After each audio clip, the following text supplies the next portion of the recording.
오늘 목사님과 함께 여러분 읽으신 창세기 24장은 우리 젊은 세대가 대부분이신 것 같으니까 큰 관심사인 이제 결혼에 대한 주제입니다.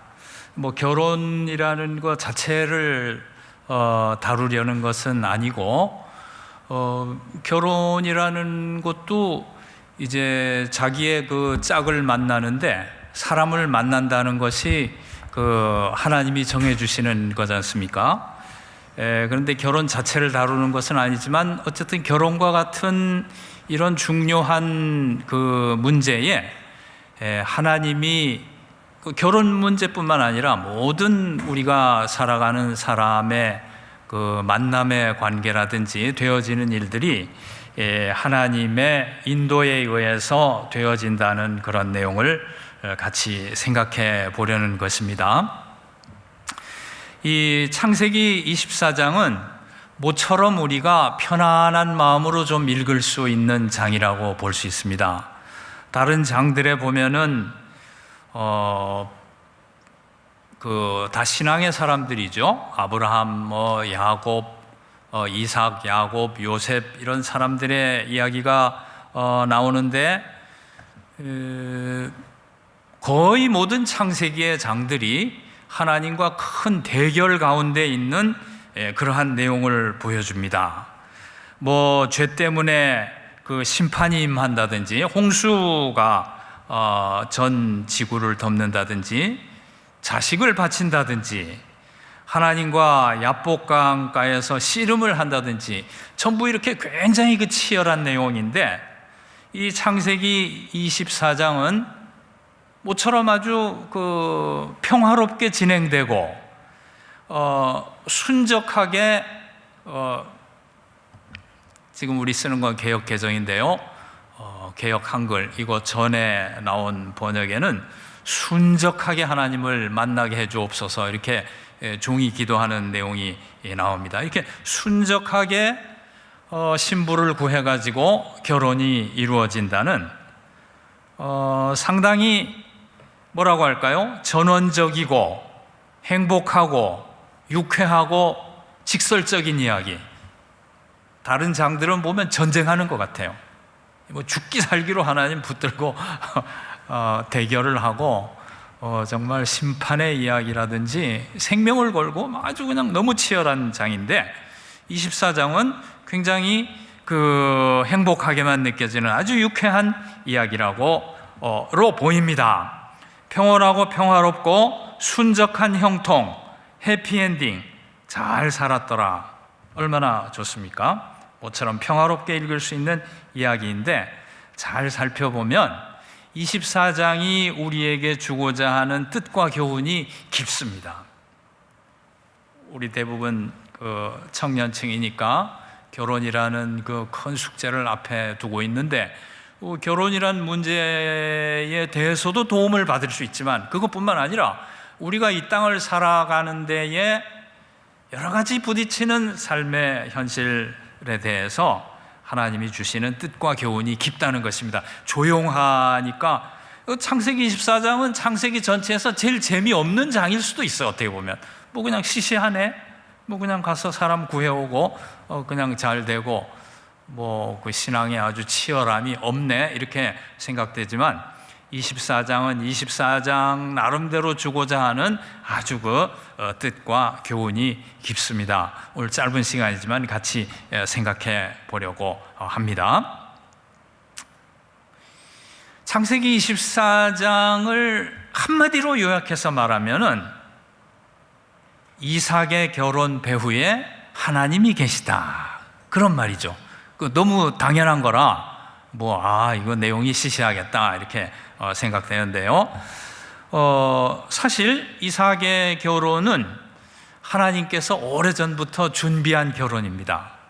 왜 그걸 알 수 있냐면은 지금 24장인데 22장에 이미 부두엘이 리브가를 낳았다는 보도가 나오고 있습니다. 22장 23절에 보면 리브가가 벌써 탄생을 했어요.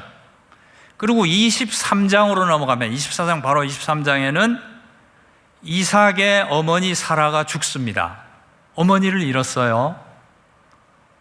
여성의 품이 필요한데 남자에게는, 그러니까 벌써 분위기가, 결혼하는 분위기가 충분히 무르익었습니다. 그리고 24장 끝나면은 25장에는 아버지 아브라함이 죽습니다. 하나님이 준비하신 이 구속사의 계획 속에 이삭의 결혼이 정확히 24장에 이루어져야 되는 거예요. 이루어져야 되는데 정말 이루어질 수 있을까? 그 사막을 건너가서 타향 멀리에 가서, 제가 24장을 다 읽을 수는 없지만은 오늘 여러분이 같이 읽으신 그 내용 속에서 그 멀리 타국에 사막을 건너가서 신부를 구해올 수 있을까? 굉장히 의아하게 생각되는데 하나님 입장에서 보면 22장, 23장 그리고 24장 거쳐 25장까지 이삭은 이 결혼을 반드시 이루어야 하는 그러한 위치에 있습니다. 이삭이 결혼을 안 하면 어떻게 되죠? 예수님이 안 오시는 거예요. 큰일 나는 겁니다. 구속사의 아주 중요한 사건이에요.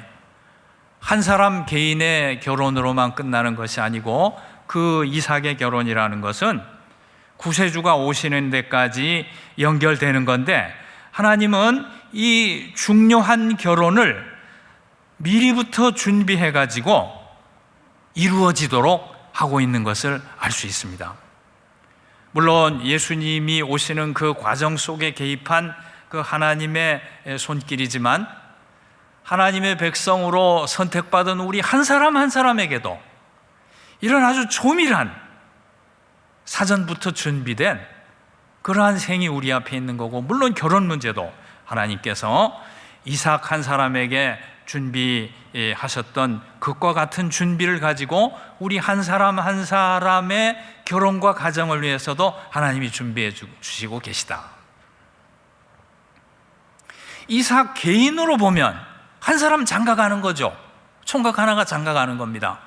뭣도 몰랐을 거예요.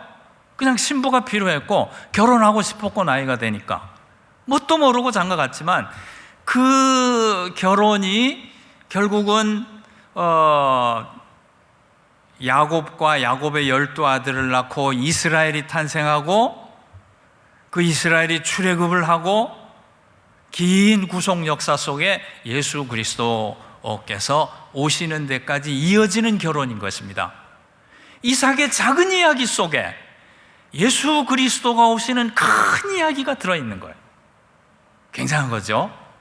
우리도 마찬가지예요. 물론 우리는 예수님처럼 뭐 이렇게 세상을 구원할 그런 큰 책임을 받고 태어나는 것은 아니지만은, 성경은 우리의 작은 이야기 속에 하나님이 이 세상을 복주려는 큰 이야기를 함께 담아가지고 이끌어 가시는 그러한 성도의 삶의 영광을 항상 보여주시는 것입니다. 뭐 지금은 이걸 다 다룰 수는 없지만 룻기 같은 경우 보세요. 룻과 나오미는 세상에 비참할, 그렇게 더 이상 비참할 수 없을 정도로 비참한 사람들이었지만은, 그 굴곡 많은 생 속에 하나님이 보아스와 룻을 맺어주면서 다윗의 증조 할머니가 되게 하시잖아요. 룻과 나오미라는 보잘것없어 보이는 사람들의 작은 이야기 속에 다윗 왕이 오고 그 다윗의 자손으로 예수님이 오는 큰 이야기를 이루어 가시는 것을 봅니다. 자, 어쨌든 중요한 것은 이제 이삭의 결혼 배후에 하나님이 계시다는 그것만 이제 초점을 맞춰서 오늘은 생각해야 되는데요. 우리 눈에 안 보일 뿐이지, 오늘 창세기 24장의 스토리를 또 여기 나오는 스토리와 연결돼서 나오는 고백들을 볼 것 같으면은 정말로 신부를 구할 수 있을까 싶을 정도로 어려워 보이는 일인데도 불구하고, 하나님이 그 아브라함의 종의, 오늘 아브라함 종이 나오죠. 이제 사명을 받은 종인데, 그 종의 발걸음을 조밀하고 세밀하게 인도하셔가지고 정확하게 미리 탄생시켜 놓은 리브가를 데리고 와서 이삭과 결혼을 시켜주시는 그런 이야기입니다. 우리 삶에 일어나는 모든 일 속에 결혼을 포함해 가지고, 얼마나 중요하게 결혼이라는 것이, 결혼을 포함해 가지고 직장이라든지 그 다음에 내가 받은 교회에서 사명이라든지 세상을 향한 사명이라든지 모든 그러한 일이 이루어지는 데에 하나님의 백성에게는, 최소한 하나님의 백성에게는 하나님의 조밀한 인도가 개입되고 있다. 세밀한 보호가 개입되고 있다. 사는 게 힘들지. 너무너무 가혹하고 혹독한 세상으로 느껴지지만은, 우리 예수 믿는다는 것은 아주 속된 말로 말하면은 수지를 맞아도 단단히 수지를 맞은 거예요. 죄에서 구원받아 가지고 구원 얻고 천국을 가는 것뿐만 아니고, 물론 그것이 크죠.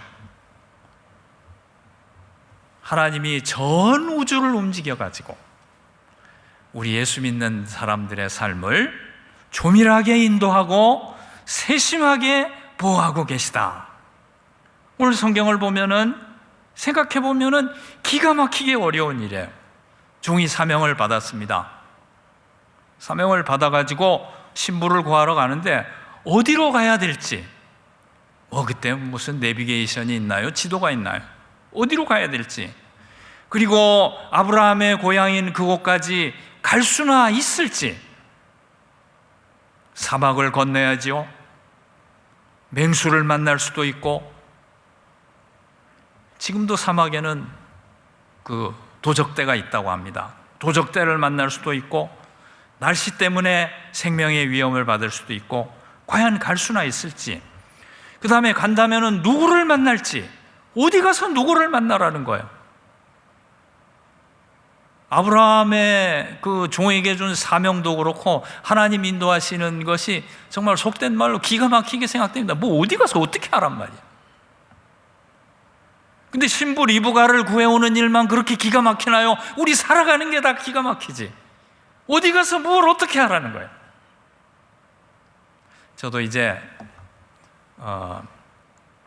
작년에 학교를 은퇴했습니다마는, 살아온 길이 신학하리라고는 생각도 안 하고 알 수 없는 길로 기가 막힌 그런 명을 주시면서 하라고 하시는데, 갈 수나 있는 건지, 누구를 만날지, 또 만나서 청혼을 하면 수락을 할지, 그리고 아브라함의 주문은 너무 까다로워요.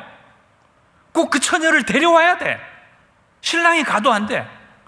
가나안 땅에서 처녀를 구해도 안 되고 가서 친척 중에서 구해야 되는데 그 처녀를 데려와야 돼. 가자고 하면 따라올지, 모든 것이 이루어지기 어려운 것처럼 보입니다. 그런데 24장이 말하고자 하는 것은 아무 대결 구도도 없고 치열한 싸움도 없는 조용한 장 같은데도, 이 조용한 가운데, 그러나 생각해보면 엄청나게 어려운 힘겨운 일인데, 이 일 배후에 하나님이 조밀히 개입하고 계시다. 조밀히 인도하고 세밀히 보호하고 계시다. 그것이 오늘 창세기 24장이 말씀해 주고자 하는 섭리의 은혜라는 것입니다. 섭리라는 것은 아주 간단히 말하면 보이지 않는데 이루어지고 있는 하나님의 인도. 조금 이따가 좀 구체적으로 정의하겠습니다. 가장 간단히 말할 것 같으면 보이지 않는데 이루어지고 있는 하나님의 인도. 그게 우리 신앙의 본질이잖아요. 제가 예수를 23살에 믿었는데요, 그때 믿을 때는 막 한국교회가 기도하고 요란할 때였어요. 산기도 가서 환상을 봤다, 방언을 했다, 굉장할 때였는데, 우리 청년들이고 신앙 초입에 예수 믿는 분들이고 다 그냥 하는 게 뭐냐, 하나님 좀 보여주시기 바랍니다. 도대체 그 하나님 계신 거, 꿈에 하나님이 좀 그 흰 도포 입고라도 좀 나타나신다든지, 제가 산기도 할 때 예수님이 좀 환상 가운데 나타나 주신다든지, 그거 보여달라고 늘 그렇게 기도를 많이 했어요. 신앙에 열심인 건 좋은데 그게 본질은 아니요. 안 보이는 가운데 역사, 본다는 게 이상한 일이잖아요. 하나님은 초월자이시고 우리는 피조물이기 때문에 물리적인 감각으로 접촉할 수 있는 분이 아니잖아요. 원리적으로도 그런데요, 창세기 24장은 보이지 않는 가운데에 조밀하게 인도하시는 그 인도가 우리 신앙의 본질이라는 것을 가르쳐 주려고 하는 겁니다. 그렇다고 보면 창세기 24장은 아브라함이 이삭을 바친 사건이라든지 야곱이 하나님의 사자와 씨름한 사건이라든지 하는 사건에 못지않게 아주 조용한 장이지만은 아주 중요한 메시지를 우리에게 전해주고 있다, 이렇게 봐야 될 것입니다. 기가 막히게 어려운 일인데 창세기 24장의 독특한 점은 뭐냐면 하나님이 도와주신다는 말이 하나도 안 나와. 이제 고백 속에 나오지. 그러니까 어떻게 얘기하냐면은 내러티브라고 해요. 이야기가 끌어나가는 중에 하나님이 사건적으로 개입했다는 보고가 하나도 없어. 보고는 없는데 등장하는 인물이 하나님이 이루어 주셨다는 고백만 있어요. 재미나죠? 사건적으로는 하나님이 숨겨져 있어. 전혀 나타나지 않아. 그런데 아브라함의 종이라든지 특히 종의 입을 통해서 하나님이 도와주셨다는 고백 속에만 나타나요. 하나님은 기적으로 간섭하는데 특기가 있으신 분이잖아요. 구름 기둥, 불 기둥으로 나타나실 수 있잖아요. 만나와 메추라기로 나타나실 수 있잖아요. 사막을 가거나 이제 우물가 곁에 가면은 내비가 가르쳐 주듯이 우회전하라든지 좌회전하라든지 세미한 음성 좀 들려주실 수 있잖아요. 엘리야에게 나타난 것처럼 까마귀나 과부 이렇게 보내주셔가지고 도움을 줄 수도 있잖아요. 그런데 전혀 도와주셨다는 그런 보고가 없습니다. 산문을 이끌어가는 것, 산문으로 되어 있는 부분은 내러티브라고 그러고, 거기에 이제 발언 내용이 나오는 걸 이제 다이알로그라고 그러는데, 내러티브에는 하나님이 주어인 문장이 하나도 없어. 사람만 했어, 사람만. 아브라함의 종이 어디 가고, 리브가가 나타나서 또 뭐라고 말하고, 하나님의 하셨다는 게 없습니다. 오늘 아브라함이 아브라함의 종에게 부탁을 하면서 뭐라고 말하냐면, 하늘의 하나님 여호와께서 나를, 24장 7절입니다.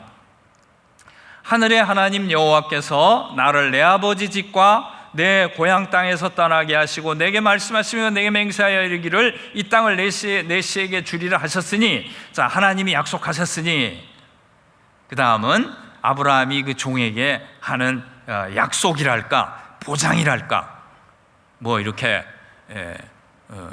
큰 이제 안전장치를 해주는 게 뭐냐면, 하나님이 그 사자를 너보다 앞서 보내실지라, 그렇게 말합니다. 그래서 네가 거기서 이삭을 위해서 아내를 택해오너라, 택할지니라, 이렇게 말하는데, 그 약속한 사자도 한 번도 나타난 적이 없어요. 하나님은커녕 사자도 곱배기도 안 보여. 그럼에도 불구하고 우리는 창세기 24장을 읽으면 하나님의 간섭에 의해서, 하나님의 인도에 의해서 이삭이 와이프를 얻었다는 것을 알게 되죠. 24장 읽고도 그걸 못 믿겠다, 그런 사람 없잖아요. 그렇게 믿게 되는 이유가 뭘까요? 아브라함의 종의 고백 속에 하나님이 인도하셔서 처녀를 구하겠다는 것을 계속 말을 하고 있기 때문입니다. 사건적으로는 하나님도 경험이 되지 않고 하나님의 사자도 경험이 되지 않고, 하나님의 사자란 말씀이 7절에도 나오지만 40절에도 나오고 그렇게 하는데요, 24장을 지은 모세가, 우리 이거는 이제 구약을 전공하는 사람들이 전문적으로 하는 얘기인데, 전문적이지만 여러분 들으시면 다 이해할 수 있는 겁니다. 전문적으로는 이렇게 말하게 되는데, 문학적으로 하나님을 숨겼다, 그런 말을 쓰게 돼요. 아니, 다른 장들에 보면은 아브라함이 이삭을 바칠 때 하나님이 하늘에서 음성을 들려주시잖아요. 뭐라고 말씀하시잖아요. 나타나신 거잖아요. 행동하셨어요, 하나님이. 그리고 이제 홍수 때도 하나님이 이렇게 홍수를 일으키신다든지, 또 야곱이 씨름할 때는 사자와 씨름하니까 그 하나님 또는 하나님의 사자가 나타나신 거잖아요.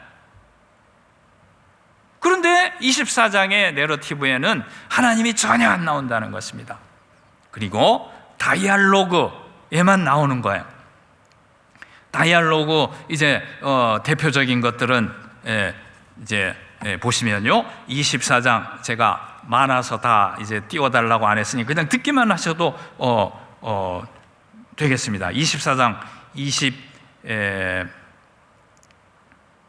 같은 경우, 27절 같은 거 이제 아브라함의 종의 말이죠. 나의 주인 아브라함의 하나님 여호와를 찬송하나이다. 나의 주인에게 주의 사랑과 성실을 그치지 아니하였사오며, 여기 사랑은 인자라고 번역하는 게 좋습니다. 헤세드라는 구약 성경에서 제일 중요한 단어예요. 하나님의 백성에게 임하는 언약적 사랑에 그 인자와 성실을 그치지 아니하였사오며, 여호와께서 길에서 나를 인도하사 내 주인의 동생 집에 이르게 하셨나이다. 하나님 한 번도 보인 적 없고 사자도 곱배기도 보인 적 없는데 이 사람은 고백을 하고 있어요. 여호와께서 길에서 나를 인도하사. 길은 무슨 길이에요? 보이지도 않는 사막뿐인데 그러나 길에서 인도했다고 고백하고 있어요. 성령의 역사죠. 하나님께서 보이지 않았지만은 성령께서 하나님이 인도하시는 것을 깨닫게 해주셨던 것입니다. 그래서 길에서 나를 인도하사, 고백 속에 나오고 있는 거지. 우리 예수 믿는 거하고 꼭 같죠? 오늘 아침 예배 나와서 이제 오후가 됐습니다. 예배 드리는데 어디 예수님이 환상으로 보이시나요?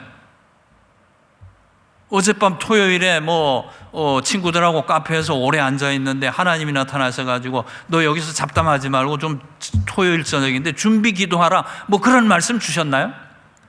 그런 거 없어요. 어려운 일이 있어가지고 결혼 문제라든지 직장 문제 고민 가지고 기도하는데 그렇게 빨리 응답해 주시는 것도 아니에요. 정확히 들을 수 있게 해 주시는 것도 아닌데, 그러나 우리 신앙은 무엇입니까? 하나님께 기도하면 당장 내 뜻에 맞는 대로 응답은 안 해주시지만은 하나님이 인도해 주셨다는 것을 깨닫게 해 주시는 것이, 그게 신앙 내용이에요.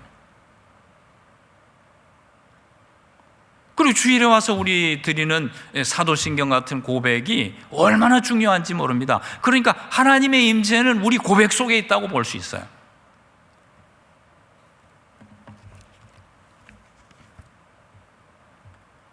내러티브에 안 나온다는 것은 우리 신앙의 원리가 무엇이냐면, 사건적으로는 감지할 수 없는 분이 하나님이라는 걸 가르쳐주고 있는 중요한 장입니다. 사건으로 나타나실 수도 있지만 나타나지 않는 것이 기본적으로 이 신앙의 원리라는 것이죠. 그러나 안 보인다고 안 믿는 건가요? 그러면 교회 안 다니는 사람하고 뭐가 다릅니까? 우리가 다른 점, 우리가 받은 은혜는 뭐냐면 성령께서 가르쳐 주시어서 하나님이 우리 아버지가 되시고 예수 그리스도께서 우리를 구속하신 구속자가 됐다는 것이 믿어지는 게 신앙이라. 놀라운 거죠. 보이지 않지만 믿어지는 게 신앙, 보이지 않지만 고백되는 게 신앙, 그것이 우리 기독교 신앙인 거예요. 안 보인다고 지금 내가 생각하는 거에 마음에 맞게 바로바로 사건이 일어나지 않는다고 좌절하지 마시기 바랍니다. 제가 23살에 예수를 믿었는데요, 안 믿는 가정에서, 수백 년 안 믿는 가정이었을까, 우리 집안이. 안 믿는 가정에서 어릴 때부터 여기저기서 복음 전도를 받았어요. 그리고 23살에 굉장히 몸의 컨디션이 안 좋아가지고 도저히 이제 못 살겠다 싶어서 교회라도 나가자면 안 되겠다 싶어서 믿기 시작했어요. 간절한 마음으로 늘 기도를 했습니다. 기도를 했는데 직장 생활을 저기 홍릉에서 하고 있었는데, 홍릉 점심시간에 잔디를 식사 마치고 밥도 잘 먹어. 전 20대에 밥을 먹은 때보다 안 먹은 때가 더 많아. 얼마나 고생을 했는지. 잘난 척 하다가 이제 하나님밖에는 붙들지 못하니까 간절히 기도하고, 하나님 좀 건강 주시기 바랍니다. 막 기도하는데, 기도를 많이 했을 거 아니에요. 직장 생활 할 때인데, 잔디를 거니는데, 번뜩 드는 생각이 뭐냐면은, 내 며칠 전에 하나님께 기도한 게 응답됐네. 응답이 확인되더라고. 아마 제 생애에서 하나님의 임재를 경험한 아마 최초의 경험이었을 거예요. 하도 간절히 기도하니까, 하도 간절히가 아니라 하여간 기도한 것이 응답됐네, 그 깨달음을 한번 주시더라고요. 그 다음 한 40년 이상 믿었잖아요. 믿는 동안 제가 예수 믿은 일생은 제가 기도하고 하나님 응답하시고, 내가 기도하고 하나님 응답하시고, 기도하고 응답하시고, 기도 응답 주거니 받거니, 그렇게 40년이었습니다. 7년으로 치면 이제 한 45년 돼간다, 예수 믿는 지. 그리고 목사도 되고 했습니다마는, 저희 청년 시절에는요, 기도 바람이 막 불 때라 기도에 대한 책을 많이 읽었어요. 근데 조지 뮬러에 대한 책도 읽고 얘기를 들었는데, 조지 뮬러는 일생에 5만 번 기도 응답을 받았대. 그래가지고 이야 대단하다, 신앙의 위인은 다르다, 그렇게 생각했는데요, 이제 한 40년 45년 믿고 나니까 무슨 생각이 드냐면, 5만 번? 일생 예수 믿는 받는데 5만 번만 받아? 10만 번도 받고 20만 번도 받는 거지. 사랑하는 여러분, 우리 일생 살아가는 동안 기도하고 기도 응답받고, 기도하고 기도 응답받고, 그렇게 사는 거예요. 문제가 있으면 점잖게 유보하지 마시기 바랍니다. 그냥 유치한 문제, 그냥 새벽 기도도 가고 주일 예배도 3일 예배든 나와서 하나님께 달라고 하세요. 해결해 달라고. 그러면 우리는 기도하는 게 전문이고요, 하나님은 응답하는 게 전문이라. 그 전문성 없으면 하나님도 아니시지. 성경은 우리는 기도하고 하나님은 응답한다고 가르쳐 주세요. 모든 문제를 다 가지고 나와서 기도하기 바랍니다. 아주 유치한 것부터. 얼마나 많이 기도 응답을 받는데, 기도한다고 바로 응답해 주시진 않죠. 조금 다르게 응답해 주시기도 하는데, 어쨌든 기도한 거 응답받으면서 하나님과 주고받고 알콩달콩 살아가는 게 우리 신앙생활이에요. 한 번 기도한다고 다 문제가 해결되는 게 아니고 많은 숙제를 안고 살죠. 그리고 예수 믿고 잘해보겠다고 하고 교회에서 열심히 해보겠다고 하지만 언제나 계속해서 실패하고 넘어지고 하죠. 그래도 기도하는 사람은 주님 안에 있는 것이고, 예수님의 구속으로 말미암아 새 존재가 되어서 빠른 속도는 아니지만 계속해서 신앙의 성장을 이루어 가는 것입니다. 근데 그 과정에서 하나님이 피지컬하게, 물리적으로 보이냐고, 감각이 되게. 잡혀지는 건 아니었다. 잡혀지는 건 아닌데 하나님께서 우리 환경도 변화시켜 주시고 마음에도 평안을 주시면서 계속해서 하나님이 우리의 생애에 조밀한 인도를 하시고 세밀한 보호를 하시는 것입니다. 그러니까 꼭 하나님을 꿈에 본다든지 예수님을 환상 중에 만난다든지 안 해도 된다니까. 볼 테면 보세요. 말리지는 않고 볼 수도 있지만, 너무 자주 보이는 분은 치료를 받아야 돼.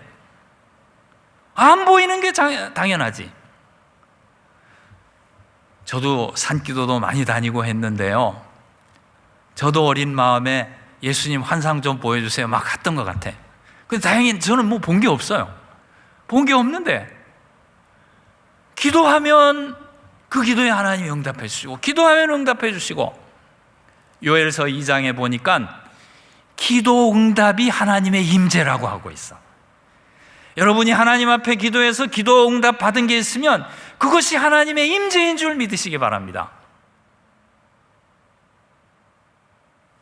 오간을 가지고 만날 수 있는 분은 아니지만은 하나님 앞에 기도한 것을 내 마음에 또는 내 환경에 하나님이 응답해 주셔서 변화를 시켜주시면서 하나님 살아계신 것을 경험하게 하신다고요. 창세기 24장은 보이지는 않지만은 믿어지는 신앙의 원리, 보이지는 않지만 고백되는 신앙의 원리, 이걸 가르쳐 주잖아요. 27절만 그런가요? 계속되고 있잖아요. 계속되고 48절 다 볼 수 없습니다. 40절 같은 데도 보면 내가 섬기는 하나님 여호와께서 그의 사자를 48절도 내 주인 아브라함의 하나님 여호와께서 나를 바른 길로 인도하사. 길이 어디 있어요? 근데 바른 길로 인도했대. 인도가 어디 있어요? 코빼기도 안 보였는데 인도하사 나의 주인의 동생의 딸을 그의 아들을 위하여 택하게 하셨으므로. 리브가를 딱 찍었잖아요. 다 됐잖아요. 그 딸을 주기 싫어가지고 열흘만 자고 가세요 하는데 아닙니다. 내일 갈래요? 근데 또 이 처녀가 쾌활해. 리브가는 쾌활한 성격이라 그래가지고 따라갈래? 하고 뒷날 가버렸어. 보면 하나님이 성격이 굉장히 급하세요. 하나님을 안 들어주시는 것 같은데 아브라함의 종이 기도가 마치기 전에 리브가가 나오게. 우리 생각에 느려 보인 것이지 하나님이 더 마음이 급하신 것 같아요. 조밀한 인도, 세심한 보호로 저와 여러분의 생을 이끌어가고 계십니다. 기도하는 동안 하나님이 이렇게 인도해 주시는 것이죠. 섭리에 대해서 쭉 말씀을 드렸는데요, 섭리를 한번 정의해 보겠습니다. 섭리는 이렇게 정의할 수 있겠습니다. 성도가, 하나님의 백성이 가장 안전한 구원을 받고 가장 큰 복을 받을 수 있도록 하나님이 우주를 운영하시는 원리가 섭리라. 우리 한 사람 한 사람 참 보잘것없는 것 같지만은 우리가 가장 안전하게 구원받도록 굉장히 늘 우리가 위험스러운 상태에 있는 것처럼 느껴지죠. 그러나 가장 안전한 구원을 받을 수 있도록, 그리고 가장 큰 복을 받을 수 있도록 하나님이 우주 전체를 운영해가지고 별자리라든지 은하계라든지 날씨라든지 자연과 역사를 다 주장하셔가지고 하나님의 백성을 복주는 원리가 섭리인 것입니다. 두려워할 필요가 없죠. 하나님의 백성이 되어서 이제는 하나님 앞에 기도하면서 섭리의 은혜 가운데 살아간다는 사실을 믿고 안심하고 따라가시기 바랍니다. 안심하고. 심지어 믿음이 흔들릴 때라도 안심할 수 있어. 우리 장로교회는 아주 센 신앙이 있죠. 센 교리가. 여러분 되게 싫어하는 거, 예정. 예정이 뭔지 압니까? 우리가 무너져도 하나님이 택하신 백성 절대 안 놓쳐. 하나님은 전능하신 하나님이시고 완전하신 분이기 때문에 자기의 백성을 절대 놓치지 않는 것입니다. 아까 27절 읽었지만은 하나님이 아브라함의 종을 인도하는 그 내용을 주의 인자와 성실이라고 그랬어요. 굉장히 중요한 단어예요. 개역개정에서 사랑이라고 번역한 건 인자로 바꿔야 돼. 인자는 하나님의 언약적 사랑이에요. 그리고 그 인자를 더 풀어 설명한 것이 뒤에 성실이에요. 하나님은 자기의 백성을 택하시고는 말로 다 할 수 없는 성실성을 가지고 자기 백성을 인도한다는 것이 구약 성경의 하나님이고 신약의 하나님이에요. 하나님은 신실하신 분이에요. 우리는 흔들릴 수 있지만 하나님은 한 번 정해서 이끌어 가시는 일을 완벽하게 신실하게 이끌어 가십니다. 그래서 우리 하나님 별명을 붙여드린다 미스터 신실이야, 미스터 충성이야, 같은 말이에요. 절대로 변덕을 부리거나 하시지 않고 이끌어 가시기 때문에 우리가 안심 가운데 따라가면 되는 것입니다. 하나님의 백성이 가장 안전하게 구원받고 가장 큰 복을 받을 수 있도록 하나님이 우주를 운영하시는 원리가 섭리라. 두려울 게 뭐 있어요? 죽음이 와요? 까짓거 주님 곁에 가면 될 거 아니에요. 가장 큰 복으로 인도하고 계신 것입니다. 우리 청년들이 많으니까 또 이렇게 좀 생각을 하면서 지나가는 것도 좋을 테니까 사실 35분에서 40분에 끝내라고 해서 이제 초입인데 큰일 났다.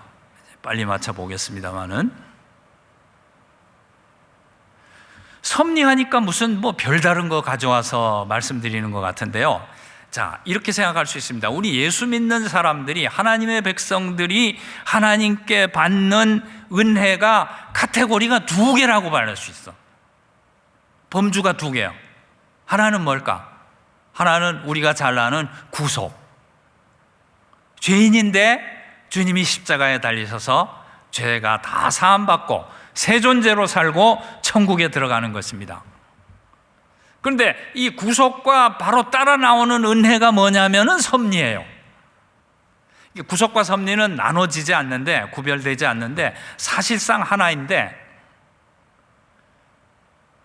우리 인간은 이해의 한계가 있기 때문에 우리가 은혜를 받는다는 입장에서 이렇게 범주를 두 개로 나눠서 설명하는 것뿐이에요. 사실은 구속의 은혜를 받은 자에게는 섭리의 은혜가 따르는 거지, 구속 없인 섭리가 있을 수 없고, 또 구속받았으면 반드시 섭리의 은혜가 있는 거예요. 왜 이걸 자세히 설명하냐면은, 이상하게 우리 예수 믿을 때에 예수 믿고 죄사함 받고 구원받은 거하고 내가 이 땅에서 허겁지겁 살아가는 거하고 관계가 없어. 그냥 사는 건 별도로 살고, 그러니까 자꾸 기복주의로 가고, 구속은 뭐 교리처럼 생각해가지고 따로 놀고, 그게 아니고요. 죄에서 사함받은 백성은 모든 것이 합력하여 선을 이루는 것입니다. 구원받아가지고 죄를 이기며, 도덕적으로 죄를 이기며 살아갈 뿐만 아니라 이 땅에 살아가는 모든 삶의 형편이 간혹 내 마음에 안 들고 불편한 것이 있다 하더라도 가장 복된 길로 인도된다는 것이 곧 구속과 섭리인 거예요. 구속과 섭리.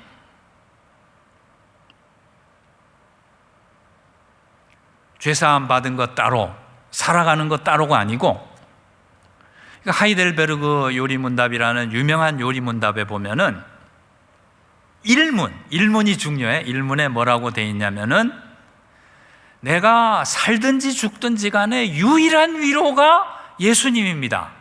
근데 그 예수님이 한 일이 뭐냐면은 나를 죄와 비참에서 자유케 한 것입니다. 이렇게 고백하고 있어요. 죄와 비참에서, sin and misery. 무슨 말이냐면은 죄에서 자유케 했을 뿐만 아니라 이 세상이 가져올 수 있는 모든 불행에서 자유케, 복된 존재로 만들어 주었다는 그런 고백이라고 해요.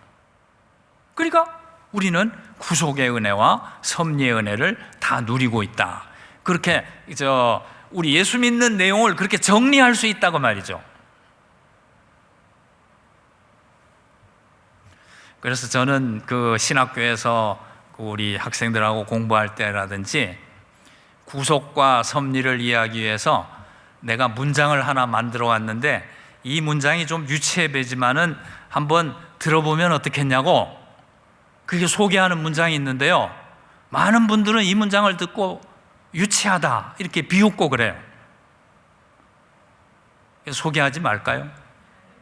근데 그냥 창피를 무릅쓰고 한번 얘기해 보겠는데요. 우리 예수 믿는 사람들은 어떻게 살면 되냐면, 구속과 섭리의 은혜를 받은 우리는 어떻게 살면 되냐면은 아주 문장이 간단합니다. 항상 기뻐하되, 수시로 슬퍼한다. 그렇게 문장을 만들어 봤어요. 항상 기뻐하되 칸마 수시로 슬퍼한다. 항상 기뻐하는 건 왜 그렇죠? 섭리의 은혜 가운데 있으니까 좀 불편하고 괴롭고 지금은 역경이라 생각되는 일이 있어도 다 합력해서 선을 이루어. 로마서 8장 28절에 하나님을 사랑하는 자 곧 그 뜻대로 부르심을 입은 자들에게는 모든 것이 합력하여 선을 이루느니라 하는 말씀이 곧 섭리 구절입니다. 섭리의 은혜 가운데 있기 때문에 항상 기뻐하면 되는 거죠. 근데 칸마, 항상 기뻐하라고 그랬는데 그게 잘 안 되죠. 잘 안 되는데 항상 기뻐하기 위해서는 기본 동력이 있어야 돼. 기본 에너지. 그게 뭐냐면 십자가 붙들고 죄를 회개하는 거예요. 수시로 슬퍼한다는 구속에 해당하고, 말하자면 항상 기뻐하는 것은 섭리에 해당한다고 말할 수 있겠습니다. 우리는 항상 기뻐하고 어떤 상황에서도 좌절하지 않고 살아가지만은, 그러나 우리는 수시로 십자가 앞에 나갈 줄 알아야 돼. 그냥 해하고 즐거워지는 게 인생이 아니요. 늘 자신을 살피면서 십자가 앞에 나가서 자신의 죄를 회개한다. 그 슬퍼하는 거니까. 그건 구속의 은혜를 늘 누리고 사는 거죠. 예? 십자가를 쫄쫄 빨고 사는 거라고. 수시로 슬퍼하는 것이 가급적 자주 나가면 좋습니다. 그래야 우리 경건을 지킬 수 있습니다. 그런데 평상시 우리 삶의 태도는 항상 기뻐하는 거죠. 수시로 슬퍼해야 항상 기뻐하는 이런 힘을 얻을 수 있고, 그리고 십자가 앞에 나가서 회개한다니까 늘 예수 믿는 건 슬퍼해야 되는 것처럼만 생각되는 게 그게 아니고, 바탕색은 늘 기쁨이지. 끝은 천국이고, 이 땅에서는 죄와 싸워 이기는 거고, 이 땅에서는 하나님이 주신 복을 많이 누리는 거고, 하나님이 주신 복 많이 누린다고 그러면 장년들은 아멘 합니다. 청년들은 실감이 안 나시죠? 우리는 너무 가난하게 어려운 시대를 지나와가지고 하나님이 우리 한반도를 이렇게 복 주신 걸 생각하면은, 하나님이 복 주신다는 말을 말로 할 필요가 없어. 항상 기뻐할 수밖에 없어요. 오늘은 섭리를 정의까지만 하고 갔다고 나중에 목사님께 야단 맞을진 모르겠는데, 시간을 지키라니까 어떡하죠? 섭리의 은혜 가운데 살아갑니다. 섭리라는 건 지금 정의 드렸습니다. 성도를 가장 안전하게 구원받도록 하고 가장 큰 복을 주시기 위해서 우주를 운영하시는 원리. 그러니까 두 문장을 한번 소개해드리고 거의 마무리를 할게요. 우리가 지상에서 예수를 믿는 생은 하나님이 바로바로 감지되진 않습니다. 감지 안 된다는 걸 가르쳐주기 위해서 창세기 24장이 있잖아요. 사건적으로는 감지가 안 된다고요. 그리고 기도하면 다 응답 주신다고 했는데, 이제 간단히 시간이 없어서 그렇게 말씀드렸는데, 기도하면 기도한 대로 바로 응답 A 주세요 하면 A를 주실 때도 있죠. 근데 처음 예수 믿을 땐 바로바로 주시는 것 같아요. 근데 조금 믿고 믿음이 자라면은 뭘 달라고 했는데 안 주셔. 하나님도 좀 이렇게 쉽게 가지를 않으시는 것 같아. 쉽게 가면 우습게 알 것 같이 걱정이 돼서 그러신지 잘 안 주시죠. A를 주세요 하면 B를 주거나 C를 주실 때가 있다 그 말이죠.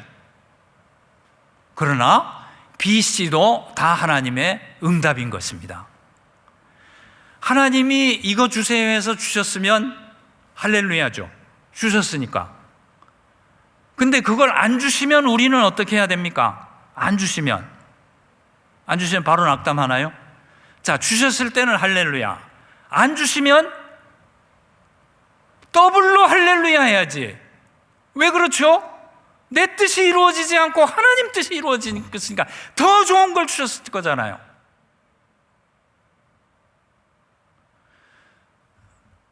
저는 원래 자연과학 공부하다가 신학으로 방향 돌리면서 하나님 얼마나 원망했는지 몰라요. 하나님 내 인생 그냥 말아 드신다고 얼마나 불평했는지 몰라요. 근데 바꾼 거 하며 또 뭐 유학 갈 때 하며 뭐 하나님이 중요한 시점에는 나타나와 가지고는 길을 방해하시더라고. 아니래, 그리 가지 말래. 이거 아니면 안 될 것 같은데. 그런데 그 중요한 시점마다 나타나가지고 간섭하신 것이 가장 좋은 것들이었어요. 이제 이렇게 은퇴까지 하고 얘기하니까 조금 믿어도 되겠죠? 내가 기도했는데 기도한 대로 주시지 않은 때는 정말로 더블 할렐루야예요. 내 뜻대로 되지 않고 하나님 뜻대로 되어서 더 큰 복, 가장 정확한, 더 좋을 수 없는 완벽한 복을 주셨으니까 복돼요, 복돼. 저희 집사람은 늘 제가 집에 들어가면 저는 불평을 하는데, 불평할 때가 있는데 저희 집사람은 늘 복되다, 복되다. 왜 이렇게 좋은 걸로만 주셨지? 막 얘기하는데 내가 그 믿음을 못 따라가겠어. 못 따라가는데 시간이 지나보면 정말 그래. 하나님은 가장 좋은 걸로 주십니다. 안 보일 때도 하나님은 계시고요, 안 계신 것 같을 때도 계세요. 안 계신 것 같을 땐 정말로 기도해서 지금은 도와주셔야겠는데 하나님이 안 계신 것 같아서 믿음이 막 좌절될 때 그때도 계시다니까. 목사가 와서 이상한 말 한다 생각하실지 모르지만 욥기나 전도서 같은 건 뭔지 아십니까? 성도의 믿음의 좌절에 대해서 가르치는 책이야. 우리 개신교는 믿음이 너무 절대화돼가지고 믿음은 중요해, 반드시 있어야 돼. 그러나 성경은 우리의 믿음은 흔들릴 수 있다고 얘기해. 욥을 보세요.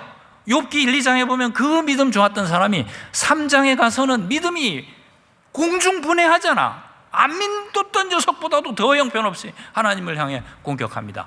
그러나 38장, 39장 넘어가고 42장 끝에 가면 그 방황의 끝에 더 향상된 믿음이 있는 걸 가르쳐 주십니다. 그러니까 믿음이 좌절되고 포기하고 싶다 할지라도 안심은 하고 포기하면 됩니다. 이게 하나님의 섭리의 은혜. 그렇게 우리의 생을 인도하시는 것입니다. 정말 오늘 죄송하게 됐는데요, 정말 마무리를 할게요. 창세기에 보면 요셉이란 사람이 끝머리에 나오는데, 요셉이란 사람이 그 섭리신앙으로 산 사람이에요. 부모 떠나가지고 아무것도 없는데 죄수가 되고 노예가 돼가지고 인생이 그것보다 더 흙수저가 되고 더 곤두박질 칠 수 있는 사람은 없지.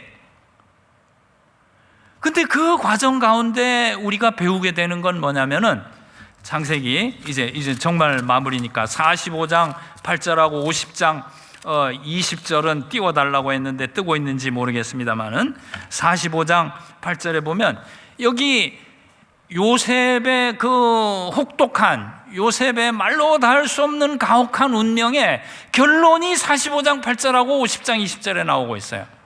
형님들을 만나가지고 요셉이 하는 얘기를 들어보십시오. 45장 7절, 하나님이 큰 구원으로 당신들의 생명을 보존하고 당신들의 후손을 세상에 주시려고 나를 당신들보다 먼저 보내셨나니 그런즉 나를 이리로 보내신 이는 당신들이 아니요 하나님이시라.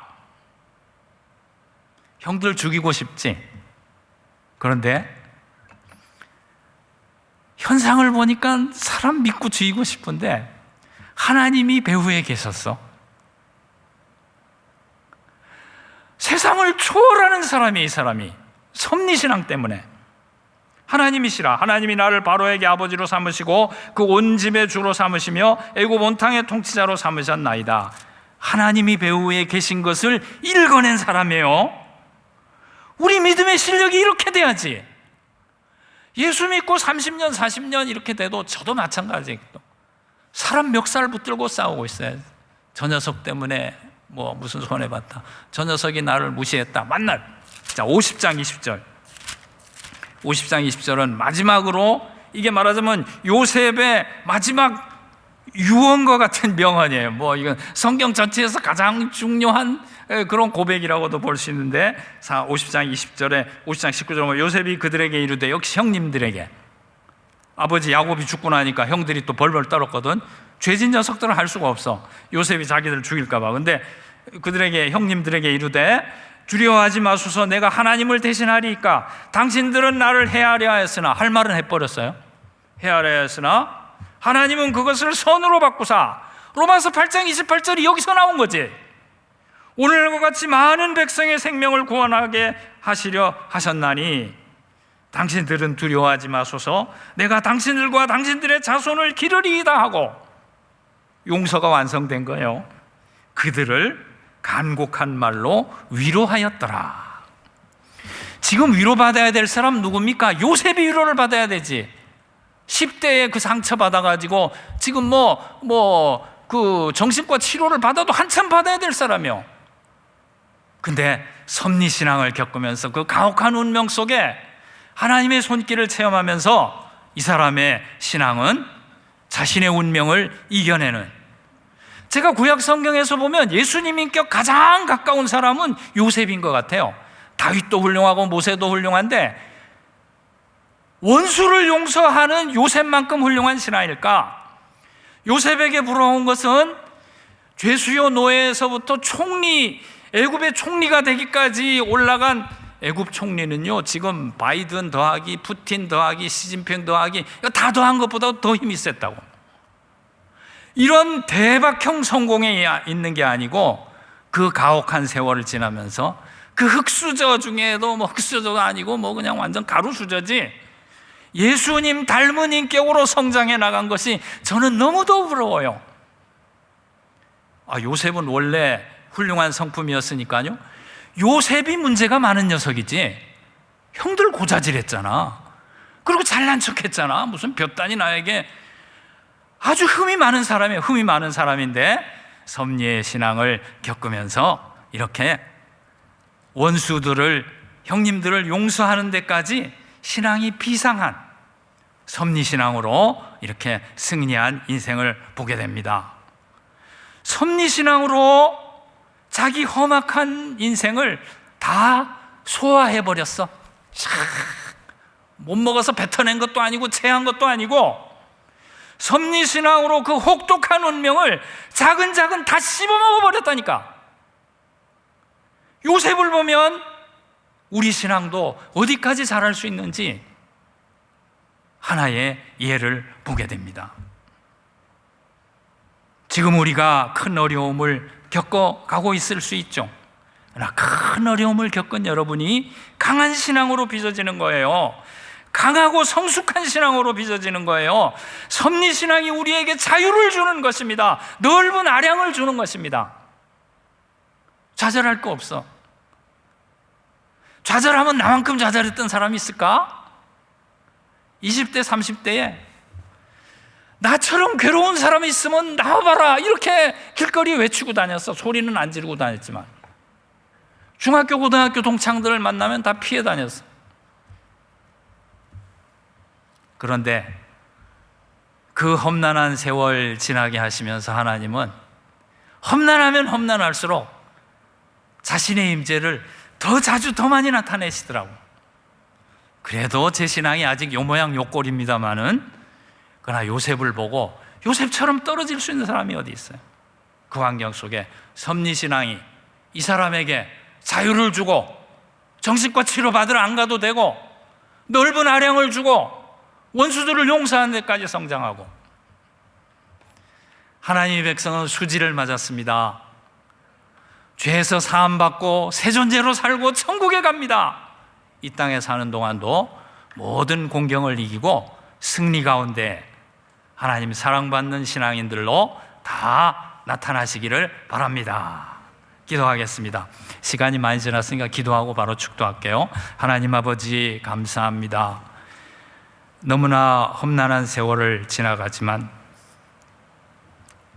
우리 개인과 한반도에 주신 은혜를 생각하면서 하나님의 구속의 은혜와 섭리의 은총을 감사합니다.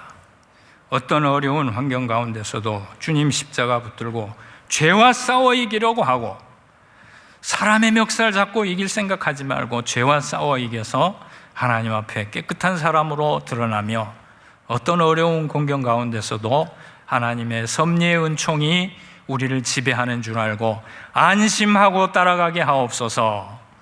우리 앞에 그의 사자를 보내시는 하나님 찬양하며 따라가게 하옵소서. 지금은 우리 구주 예수 그리스도의 은혜와 하나님 아버지의 크신 사랑과 성령님의 위로 교통 충만케 하시는 역사가 이삭의 결혼을 보며 요셉을 보며 섭리신앙으로 우리에게 닥친 환경을 능히 이기고 살아가기를 소원하고 돌아가는 사랑하는 삼일교회 권속들 머리머리 위에 지금부터 영원토록 함께 있을지어다. 아멘.